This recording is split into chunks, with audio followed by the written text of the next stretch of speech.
कहानी की शुरुआत होती है एक लड़की से जिसका नाम सैम है और यही इस कहानी की लीड कैरेक्टर है। सैम एक अनाथ लड़की है जो समरलैंड होम फॉर गर्ल्स में रहती है। यहाँ और भी छोटी लड़कियाँ रहती हैं, लेकिन उनमें से एक है हेजल जो सैम के काफ़ी करीब है। सैम भी उसके लिए बहुत ही केयरिंग है। सैम हमेशा विश करती है कि हेजल को कोई अच्छी फैमिली मिल जाए, और वो भी सैम के समरलैंड छोड़ने के पहले, क्योंकि समरलैंड का एक नियम है, अगर कोई 18 साल का हो जाता है तो उसे समरलैंड छोड़ के अपने पैरों पे खड़ा होना पड़ता है। और सैम 18 की हो गई है और उसे समरलैंड छोड़ना होगा, लेकिन वहाँ की वार्डन यह मान गई है कि फ्राइडे के दिन वह हेजल से आके मिल सकती है, क्योंकि फ्राइडे के दिन ही बस कोई फैमिली जो चाइल्ड अडॉप्ट करना चाहते हैं वो यहाँ विजिट करते हैं। और फिर सैम हेजल से गुड बाय करके अपने न्यू लाइफ के लिए समरलैंड से चली जाती है, पुरानी मेमोरी को याद करते हुए उदास मन से, क्योंकि वह सोचती है उसका लक खराब था, इस कारण उसे फैमिली नहीं मिली। बट हेजल के साथ ऐसा ना हो। अब उसे खुद का एक नया घर मिल चुका था, लेकिन उसके लिए उसे स्कूल जाना पड़ेगा और साथ में उसे एक स्टोर में जॉब भी मिल चुकी है। फाइनली वह अपने नए घर में पहुंच जाती है और जो सोशल वर्कर सैम को लेकर आई थी वह उसे घर की कीज देती है, लेकिन कीज सैम के हाथ से छूट के पास के गटर के मेन होल में गिर जाती है। लेकिन सैम को दूसरी कीज मिल जाती है। इससे पता चलता है कि सैम का लक बहुत ही खराब रहा है हमेशा से, लेकिन रियली लक इतना खराब होता है वह अगले दिन सुबह पता चलता है। जैसे सुबह रोड की सफाई में पत्ते और कचरे घर के अंदर आ जाते हैं। पहले दिन लेट ना हो तो जल्दबाजी में बाथरूम का डोर क्लोज हो जाता है। टोस्टर में ब्रेड ही नहीं जाता, सॉस लगाते ही ब्रेड नीचे गिर जाता है, वो भी सॉस वाले साइड से। मुझे नहीं मिलते हैं। एटलीस्ट यह सब के बाद लास्ट में साइकिल का पंचर होना। रियली सैम बहुत ही ज़्यादा अनलकी है, लेकिन उसमें अच्छी बात यह है कि उसमें लड़ने का जज्बा है। फाइनली सैम स्टोर पहुंच जाती है जहां आज जॉब का पहला दिन है, लेकिन सैम यहां भी फुली अनलकी होती है। जो काम मिस्टर मेल उसे देता है वह बिगड़ जाता है। लास्ट में मिस्टर मेल सैम को ट्रॉली पार्किंग के काम में लगा देते हैं। फाइनली फ्राइडे का दिन आ जाता है, लेकिन सो सैड हेजल को लेने कोई फैमिली नहीं आती है। इसके लिए सैम और हेजल दोनों उदास रहते हैं। सैम हेजल को समझाती है आज के दिन को भूल जाओ, यह बस छोटा सा बैड लक है, अगले वीकेंड में कोई ना कोई आ जाएगा। अब रात का समय होता है जब एक होटल के सामने सैम पेस्ट्री खाने जाती है, लेकिन वहाँ कोई चेयर खाली ना मिलने के कारण वो फुटपाथ में ही बैठ जाती है। तभी एंट्री होती है एक ब्लैक कैट की। ब्लैक कैट सैम के बगल में आकर बैठ जाता है। सैम उसे पेस्ट्री का एक टुकड़ा दे देती है खाने के लिए और कैट को अपनी बैड लक की स्टोरी सुनाती है, जबकि कैट सिर्फ खाने में ही बिजी रहता है और लास्ट में भाग जाता है। लेकिन तभी सैम को वहाँ कैट की एक कॉइन मिलती है जिसे वो लकी पेनी बोलती है। अगले दिन सुबह सच में कमाल हो जाता है, सब कुछ सही हो जाता है।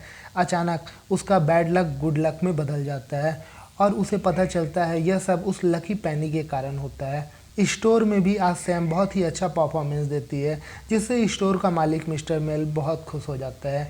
लेकिन दिन के लास्ट में एक्सीडेंटली सैम से उसका लकी पेनी टॉयलेट में फ्लश हो जाता है और अपनी लक को कोसते हुए सैम उसी रेस्टोरेंट के सामने सिर पीटती है जहाँ से उसे लकी पेनी मिली थी।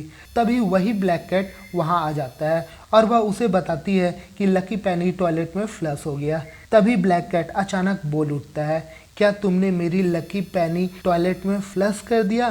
सैम भी शॉक हो जाती है सुन के कि बिल्ला बातें कर रहा है। तभी बिल्ले को एहसास होता है कि उसने बोलकर गलती की और वो वहाँ से भागने लगता है और साथ ही कभी हार ना मानने वाली सैम उसका पीछा करने लगती है, जो कि रियली बहुत अनलकी होती है। फिर भी हार ना मानते हुए भी वह ब्लैक कैट का पीछा करती हुए ऐसी जगह पहुँचती है जहाँ ब्लैक कैट अपने गैजेट से एक पोर्टल खोलता है और उसमें कूद जाता है। लेकिन तभी सैम भी पोर्टल बंद होने के पहले ही वो भी पोर्टल में कूद जाती है और बिल्कुल एक नई दुनिया में पहुँचती है। और वह ब्लैक कैट अचानक से अपने पीछे पहुंची स्वयं को देखकर शॉक होकर कूद जाता है और बताता है यहाँ इंसानों का आना मना है। इस जगह का नाम है लक लाइन, जहाँ से जब कोई इंसानों की दुनिया में जाता है वह अपने साथ ट्रेवल पेनी को लेकर जाता है और आने पर ट्रेवल पेनी जमा करना होता है। यहाँ के रहने वालों को लेप्रिकॉन्स कहा जाता है।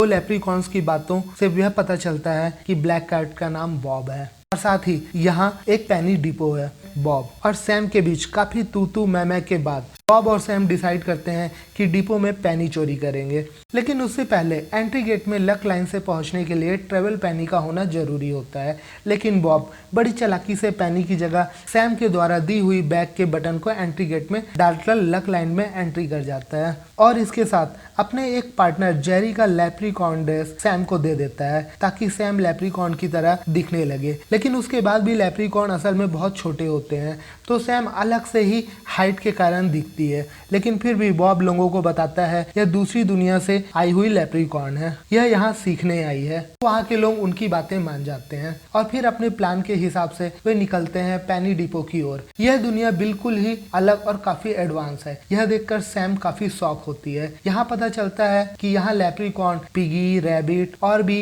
अलग अलग क्यूट से शकल के होते हैं। सैम यहाँ लक लाइन में भी अनलकी होती है और इधर उधर गिरते पड़ते पेनी डिपो तक पहुँचती है और यहाँ बॉब को पता चलता है कि सैम सुपर डुपर लेवल की अनलकी है। Oh my God, luck line के वासी काफी लकी है, वो यहाँ देखने से ही पता चलता है। लेकिन अब पेनी डिपो में सब कुछ सही चल रहा होता है, लेकिन अचानक सैम के हाथ में लकी पेनी की जगह वही बटन आ जाता है जो उसने एंट्री गेट में बॉब को दिया था और उसके आते ही बैड लक चालू और पेनी डिपो में एक बड़ा हादसा हो जाता है और पेनी चोरी करने का प्लान फेल हो जाता है। अब सैम सारी बातें जेरी को बताती है और जेरी वहाँ के बारे में काफी सारी बातें बताता है और पेनी पाने के लिए सैम की हेल्प करने के लिए रेडी हो जाता है और बताता है वह खोई हुई लकी पेनी यहाँ से स्मार्ट ड्रोन भेजकर ढूंढा जा सकता है। और अब वे सब स्मार्ट ड्रोन भेजने की तैयारियों में लग जाते हैं। उसके लिए कुछ चीजों की जरूरत पड़ने वाली थी जिसे कलेक्ट करते हुए सैम देखती है कि लक लाइन में गुड लक कैसे बनता है और इंसानी दुनिया में कैसे जाता है। अब सैम, बॉब और जेरी सारी जरूरत की चीजों को लेकर कंट्रोल रूम में जाते हैं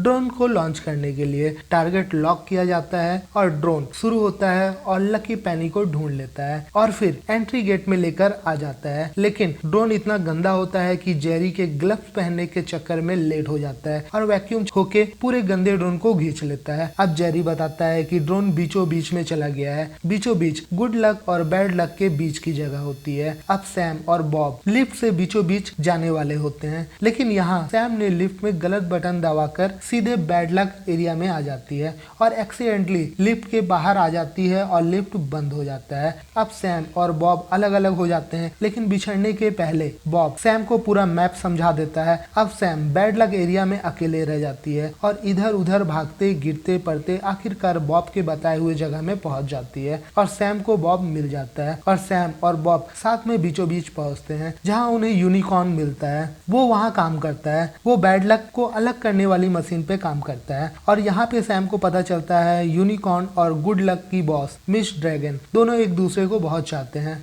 और साथ ही यह भी पता चलता है रैबिट ड्रोन से पेनी को पेनी डिपो में यूनिकॉर्न ने भिजवा दिया है। सैम और बॉब को यह सुनकर बहुत ही निराशा होती है और बॉब फाइनली हार मान लेता है कि अब ट्रेवल पेनी खोने की सजा मिलने से कोई नहीं बचा सकता। लेकिन तभी अनलकी होते हुए भी कभी हार न मानने वाली सैम को एक आइडिया सोचता है और वह बॉब को छिपे रहने की हिदायत देते हुए खुद गुड लक की बॉस मिस ड्रैगन से मिलने चली जाती है और यहाँ से मिस ड्रैगन सैम को एक लकी पेनी देती है। लकी पेनी पाकर सैम बहुत खुश होती है और मन ही मन बुदबुदाती है यह लकी पेनी एक छोटी लड़की और एक बिल्ले की किस्मत बदल देगी। लेकिन तभी देखती है बॉब को गुड लक पुलिस पकड़कर ले जा रही होती है क्योंकि बॉब के खिलाफ एविडेंस मिल गए थे कि लकी पेनी घूमने में उसी का हाथ है। लेकिन सैम अपनी वह लकी पेनी देकर बॉब को बचा लेती है सजा से। उसके बाद बॉब बोलता भी है तुमने मुझे बचाया, जबकि उसमें अपनी लक और अपनी सेजल का लक भी सुधार सकती थी। इस पर सैम बोलती है तुम्हारी जिंदगी खराब करके मैं अपनी जिंदगी नहीं बनाना चाहती।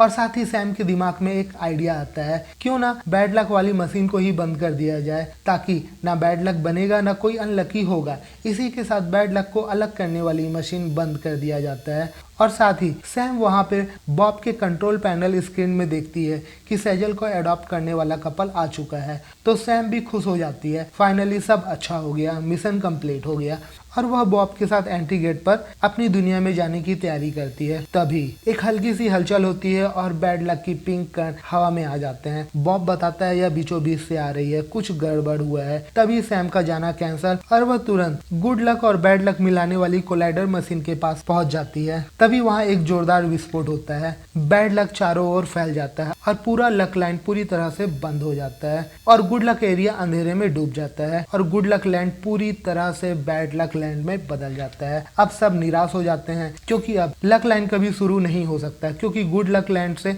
गुड लक के सारे कण खत्म हो चुके हैं और शुरू करने के लिए गुड लक के कण चाहिए। और तभी सैम को याद आता है शायद उसने बैड लक लैंड एरिया में गुड लक देखा था, और यही पता करने के लिए बैड लक लैंड पहुंच जाती है और फाइनली जूस कॉर्नर में गुड लक एक बॉटल में मिल जाता है। यह जूस कॉर्नर बैड लक का इकलौता जूस कॉर्नर होता है और फिर सैम गुड लक के कण और बैड लक के कण लेकर मिस ड्रैगन के पास पहुंचती है और मिस ड्रैगन उन कण से वापस क्रिस्टल बनाती है और उसे रैंडमाइजर चालू हो जाता है, वापस लक लाइन सही हो जाता है और यहाँ पता चलता है बैड लक इतना बुरा भी नहीं होता। और अब वापस Sam good luck bad luck land में पहुंचा देती है वापस जूस कॉर्नर में, और वापस दोनों दुनिया अच्छी हो जाती है और हेजल को उसकी फैमिली भी मिल जाती है और लास्ट में बॉब भी सैम के साथ रहने चला जाता है इंसानों की दुनिया में। और इसी के साथ स्टोरी का द एंड हो जाता है। तो यह स्टोरी कैसी लगी कमेंट सेक्शन में ज़रूर बताएं और साथ ही ऐसे ही नए नए स्टोरी जानने के लिए हमारे चैनल को सब्सक्राइब करें।